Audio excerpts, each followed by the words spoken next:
200 descended on Mount Hermon. They made a pact, they chose wives, they changed everything. Before the rain began, the world had already changed.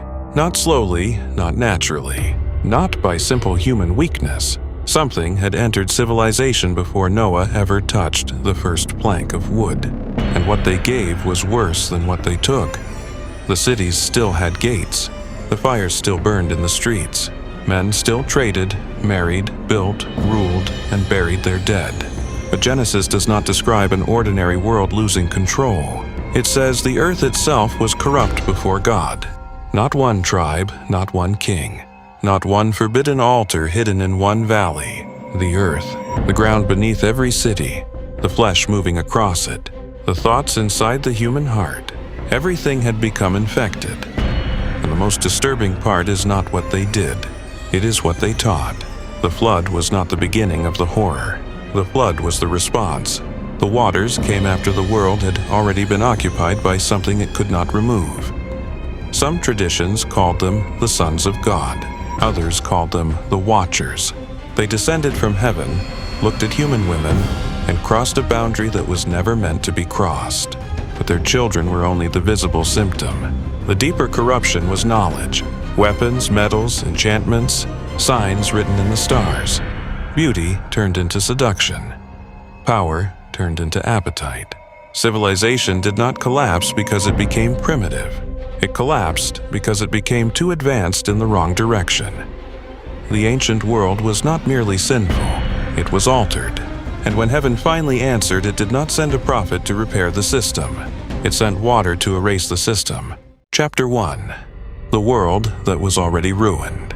The story begins with a sentence that sounds almost too small for the catastrophe it introduces. Humankind multiplied upon the face of the earth.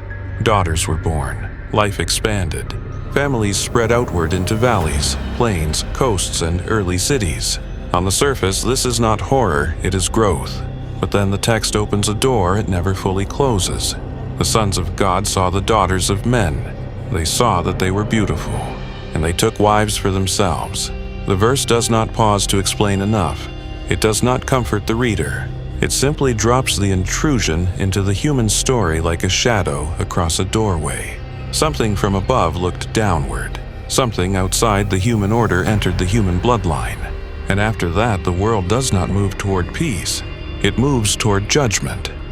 The Nephilim appear in the text like a footprint left by something enormous.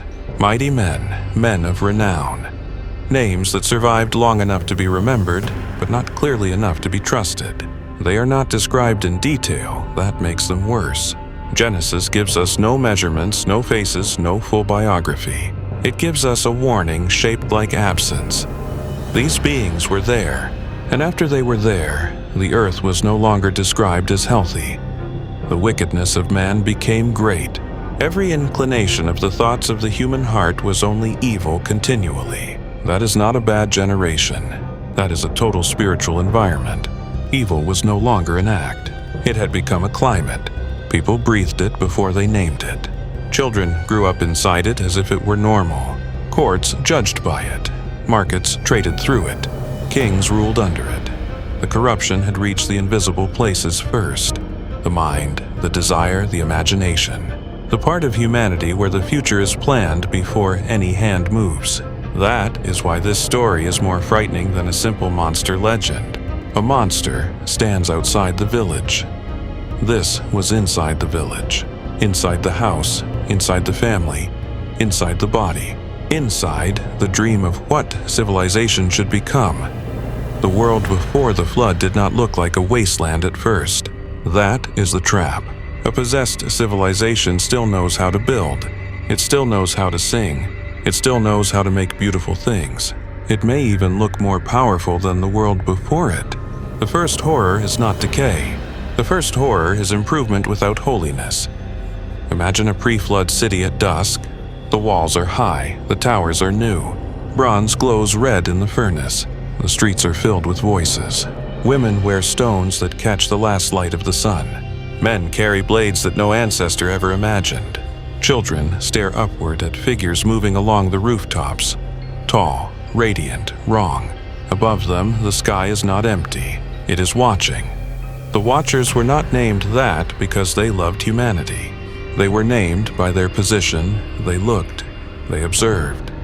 They stood between heaven and earth and saw what was never offered to them. Then desire became doctrine. They crossed the line. And once the guardians crossed it, the guarded world had no defense.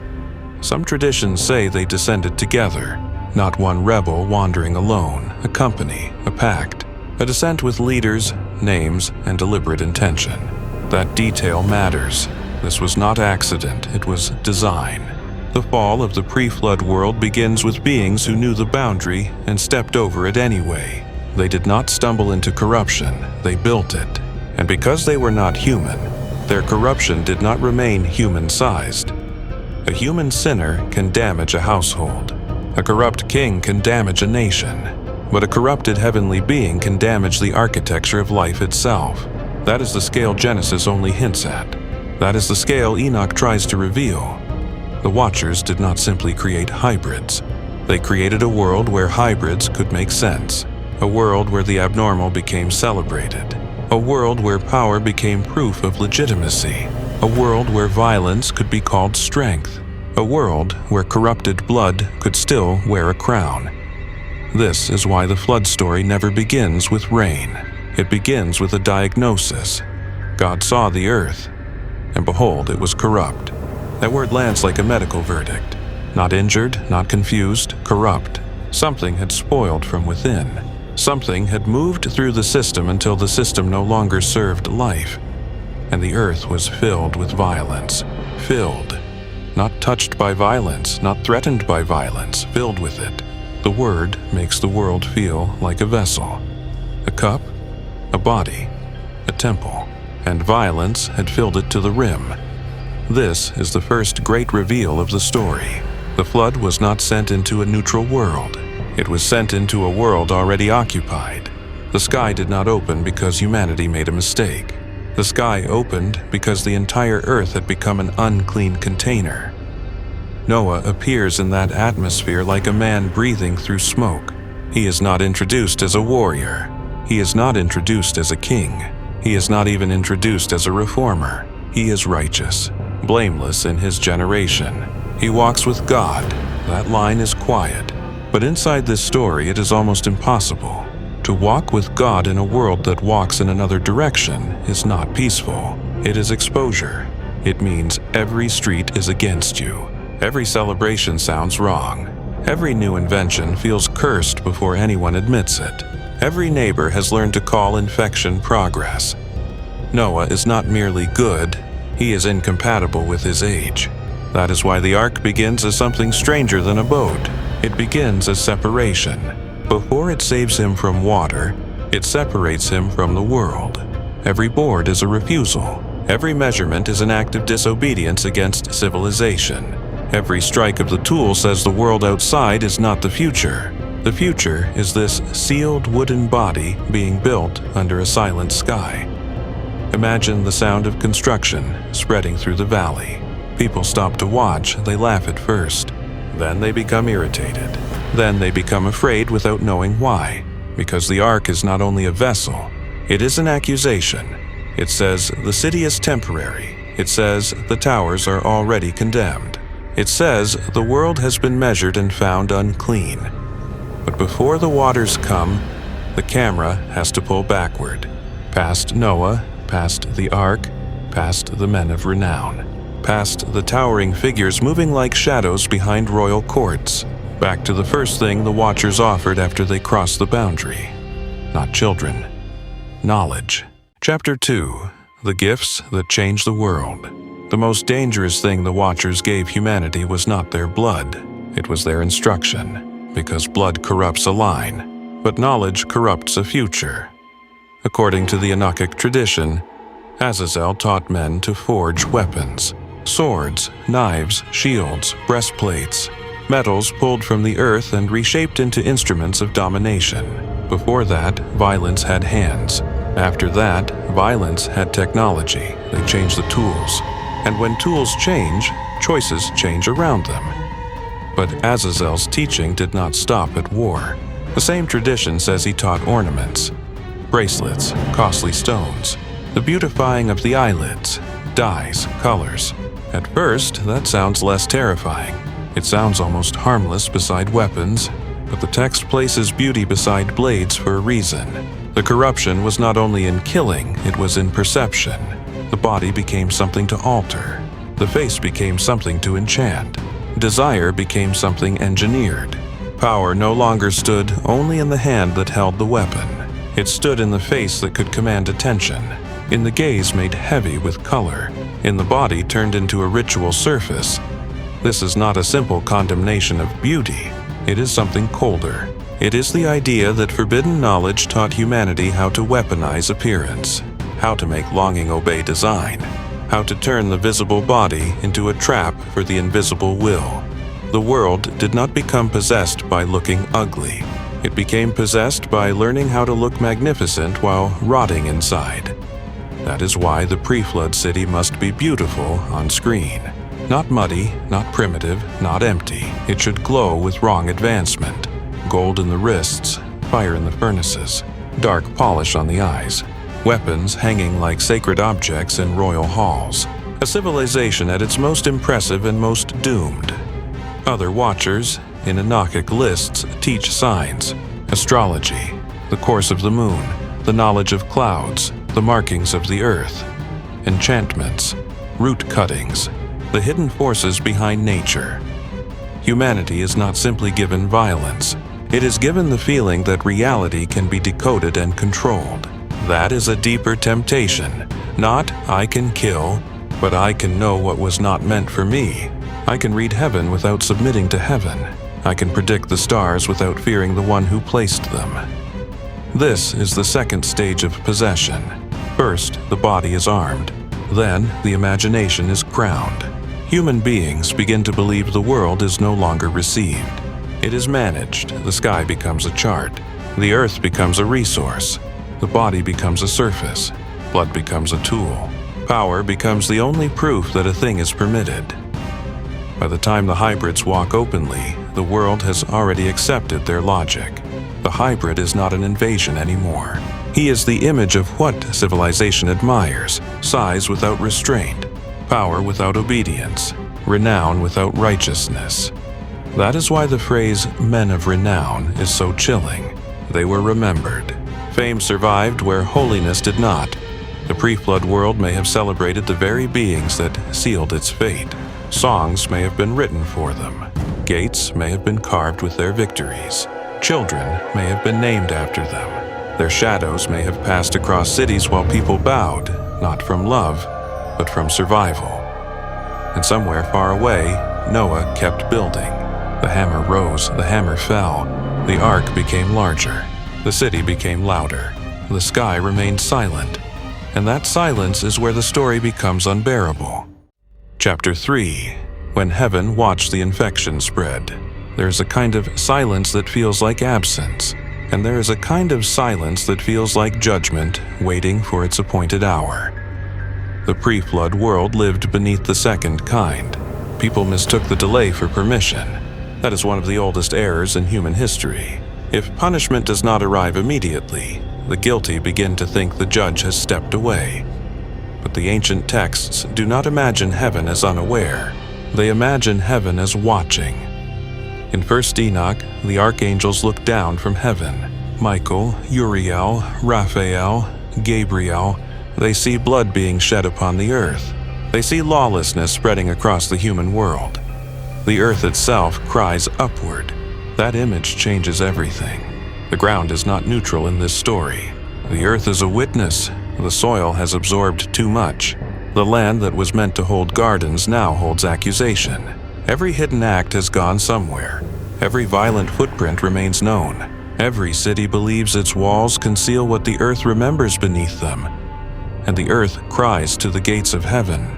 Not the kings, not the priests, not the children of the watchers. The earth. Creation itself becomes the victim. This is why the flood feels like more than anger. It feels like response to testimony. The world beneath humanity has spoken against humanity. The blood in the soil has become a legal document. The cry has reached heaven's gate. But before judgment falls, there is still delay. That delay is the perfect horror for this chapter. Because for the people inside the pre-flood world, life continues. A man wakes beside his wife. A merchant opens his stall. A ruler receives tribute. A young warrior touches a blade made by techniques his grandfather never knew. A woman paints her eyes with colors taught by beings that should never have taught her. An astrologer climbs a tower to read the sky. A child watches a hybrid pass between columns. The world feels permanent because it has not yet ended. That is how doomed systems feel from inside. Normal. Even blessed. Even unstoppable.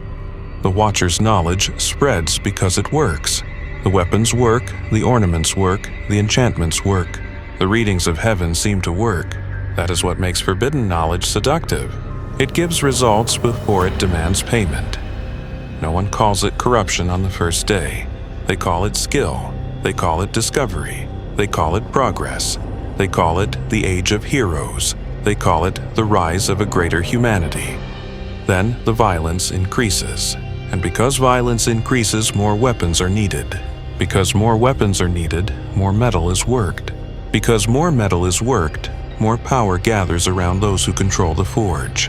Because power gathers, cities harden. Because cities harden, rulers become less like shepherds and more like predators. Because predators rule, children learn fear before they learn prayer.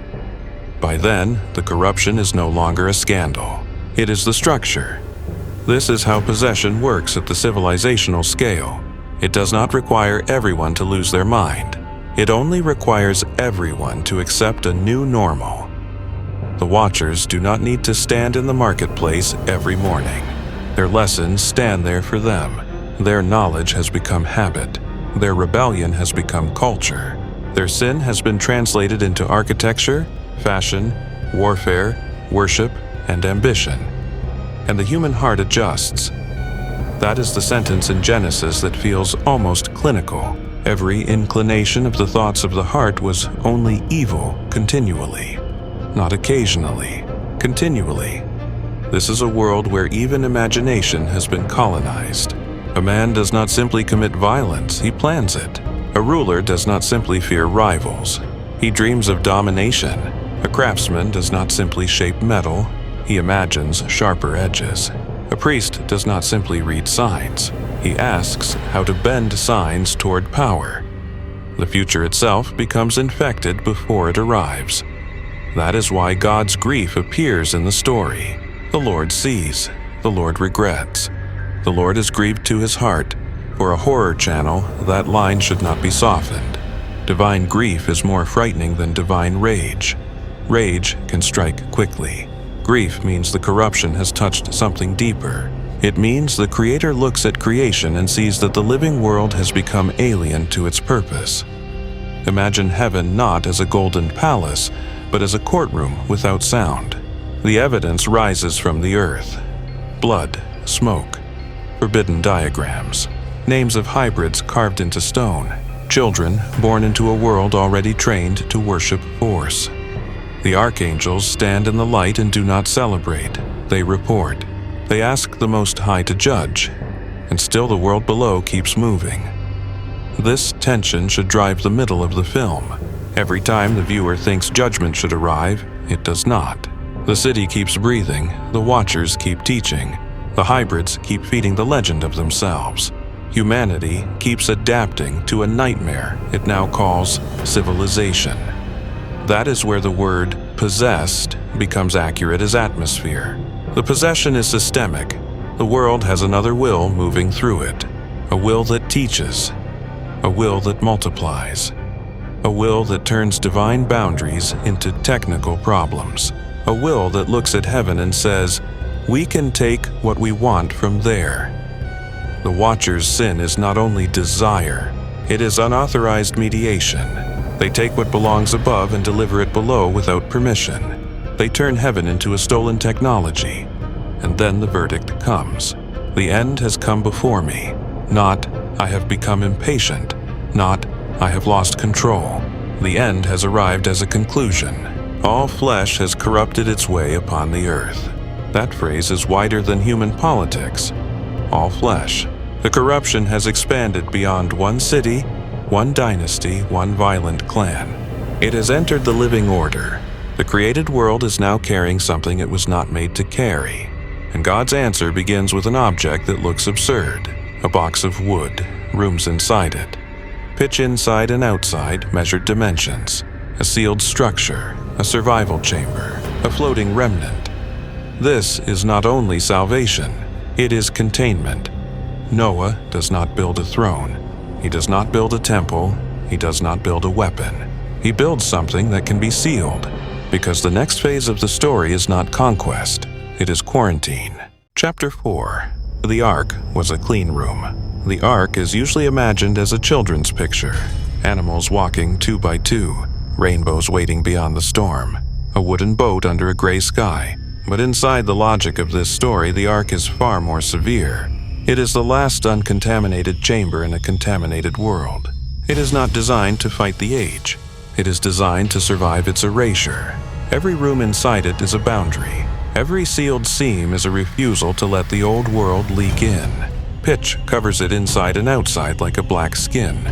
The Ark does not shine. It is coated like a vessel prepared for burial and rebirth. Outside, the possessed civilization continues.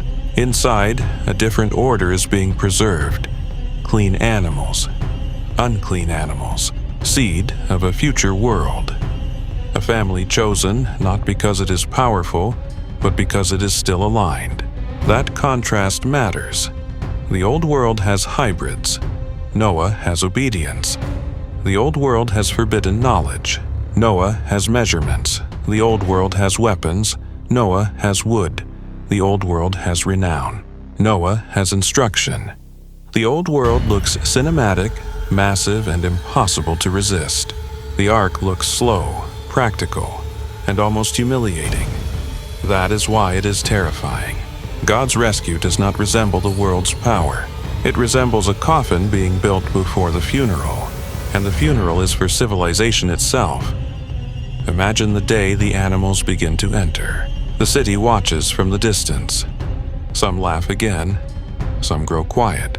Some feel the world tilt in a way they cannot explain. The creatures move toward the Ark as if answering a command older than language. Birds, beasts, crawling things. Breath itself being sorted. Life begins withdrawing from the open world. That image is the true omen. Not thunder, not lightning. Life leaving the streets. Creation abandoning the civilization that abused it. The animals understand the verdict before the cities do. The Ark becomes a line drawn through existence. Inside, continuation. Outside, conclusion. Then the door closes. That moment must be treated like a cosmic sound, not a man closing a door. Heaven shutting the boundary. Noah cannot reopen history. The crowd cannot negotiate at the last second. The watchers cannot undo what they taught.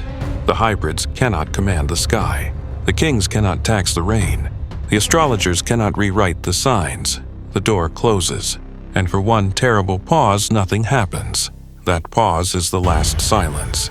The world still stands. The streets are still dry. The towers still cast shadows. People may look at the sealed Ark and tell themselves the righteous man was mad. Then the deep breaks open. Chapter 5. The flood as quarantine. The flood does not begin as weather. It begins as the collapse of boundaries. The fountains of the great deep burst open. The windows of heaven are opened. Water comes from below and above.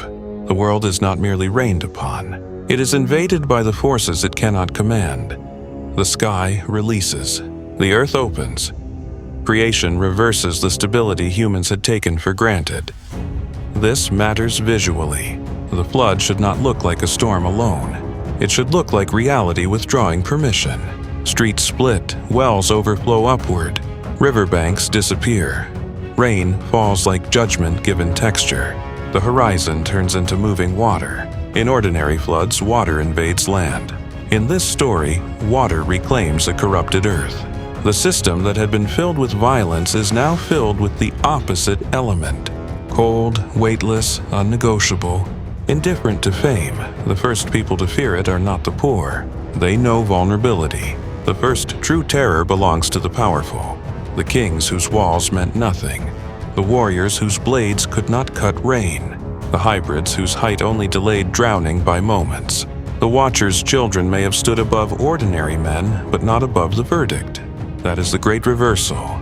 The world that worshipped size is judged by depth.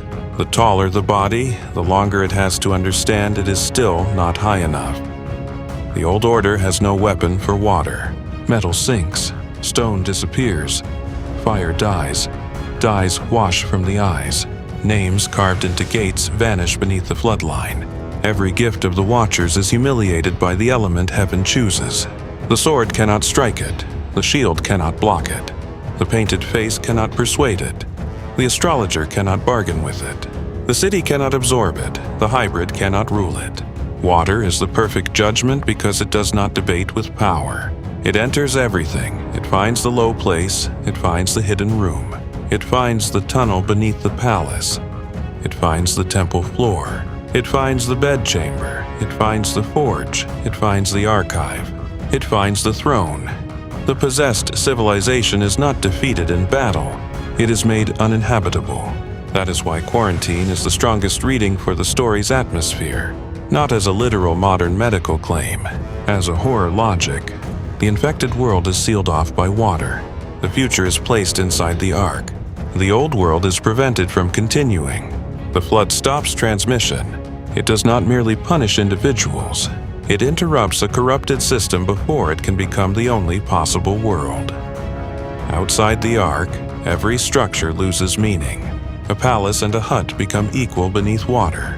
A battlefield and a wedding hall vanish under the same surface. The social order dissolves. Titles are erased, borders are erased, roads are erased, genealogies are erased.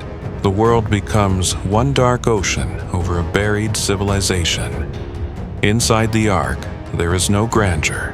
There is sound, wood straining, animals breathing, rain striking endlessly, a family listening to a world die outside the walls. This should not feel peaceful. Survival is not comfort. Noah is not cruising above disaster like a hero above consequences. He is sealed inside judgment. Every wave beneath him is memory being buried. Every impact against the hull is the old world trying and failing to touch the remnant. The ark floats not because it is mighty. It floats because it has been separated. That is the only reason it lives. The difference between inside and outside is not intelligence. The outside world had intelligence. It had techniques. It had star readers. It had metalworkers. It had rulers. It had famous men. The difference is obedience. That is a brutal message for a world obsessed with power. The thing that survives is not the most advanced civilization. It is the one man who listened. Meanwhile, the Watchers themselves are not washed away like ordinary humans. Their judgment is stranger. In 1 Enoch, Azazel is bound and cast into darkness. The desert becomes a prison. Rough stones cover him. His face is hidden from light. This is important because it separates the layers of judgment. Human civilization is flooded. The offspring are destroyed. The angelic rebels are bound. Each level receives a sentence appropriate to its nature. Earth is washed, flesh is ended.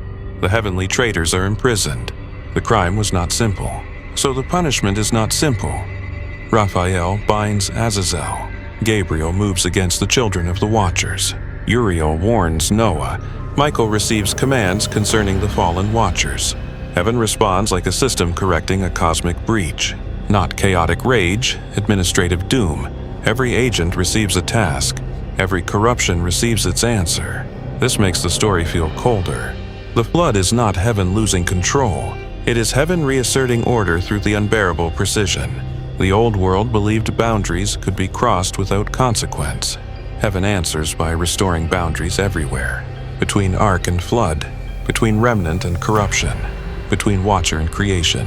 Only then is creation given permission to begin again. The waiting may be the hardest part to narrate. Because after catastrophe, there is no immediate new world. There is only floating. Silence, smell, darkness, creaking wood. The old world gone, the new world not yet visible. This is the spiritual terror of the flood. It is not only death. It is suspension between creations. The ark becomes a womb and a tomb at the same time, a coffin for the last righteous family, a seed pod for everything that will breathe afterward, a black vessel drifting over the corpse of history. Eventually, the rain stops. But stopping rain is not restoration. The waters remain. The judgment has ended, but its evidence covers everything. The ark comes to rest on the mountains. The earth has not yet returned. Noah sends birds into the emptiness. A raven, a dove, a search for a world that may not be ready to receive feet again. This should feel like cosmic uncertainty. What if nothing comes back? What if the earth is clean but barren? What if survival has no place to land? Then the dove returns with an olive leaf, small, green, almost fragile. The first sign that creation has not been abandoned. But the leaf should not be treated as sentimental. It is proof that the quarantine worked. Something can grow again. Something not swallowed by the old corruption. Something that does not belong to the Watchers. Something not forged, enchanted, painted, or weaponized. A leaf. The future begins smaller than the world that died. That is the pattern. The old world ended with hybrids. The new world begins with a branch. Chapter 6. What the water could not wash away. The flood cleanses the earth, but the Bible does not allow us to believe water makes humanity innocent forever. That is the final unease. After the waters withdraw, Noah steps out into a world without cities. No markets, no towers. No hybrid names ringing through the streets. No forges glowing with forbidden lessons. No watchers walking openly among human households. The world is clean in the most frightening way. Empty, washed, reset. But the survivors are still human. The soil is new, the heart is old.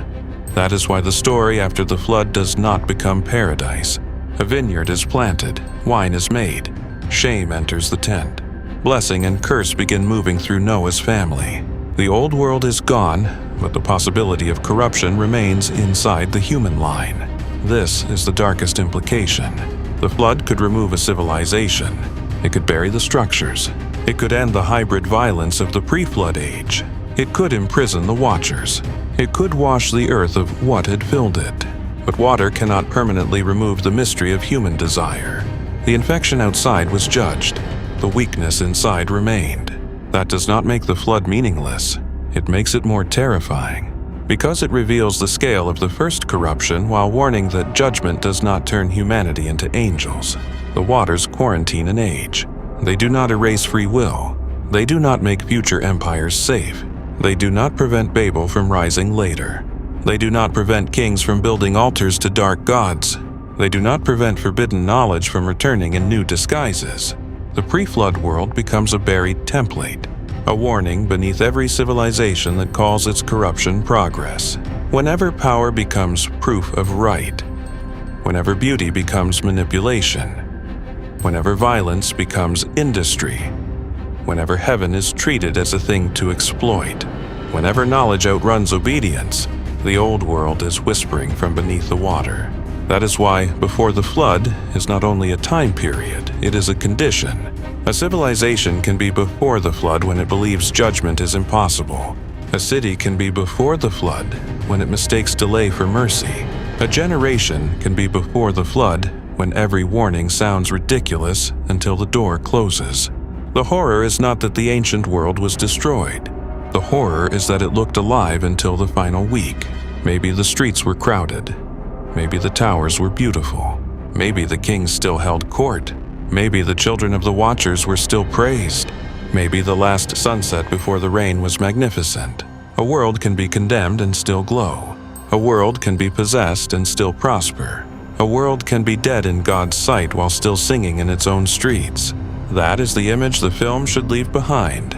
Not just water covering mountains, not just animals leaving the ark, but a final vision beneath the sea. A drowned city, silent under green-black water. A sword, half buried in silt. A painted stone face staring upward from a palace wall.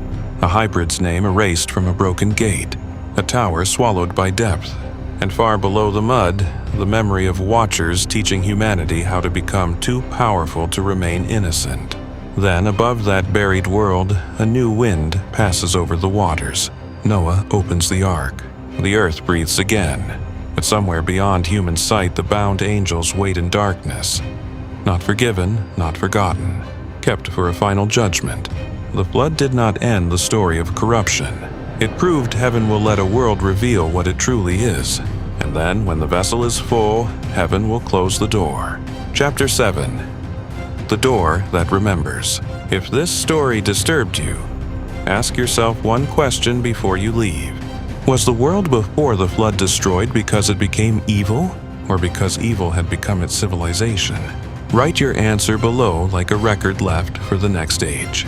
And if this opened a door you did not expect, do not leave it half open. Continue with angelology, archangels, angels, and heavenly hosts on this channel, because the Watchers were not the last beings to come down from heaven, and the next story may reveal what is still looking back.